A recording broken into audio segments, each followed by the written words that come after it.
தீர்க்கும் உந்தன் அன்பு இன்று சாந்தமாய் என்னை கட்டி போடும் காலம் என்ன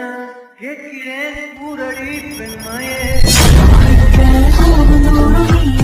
போக வேணும்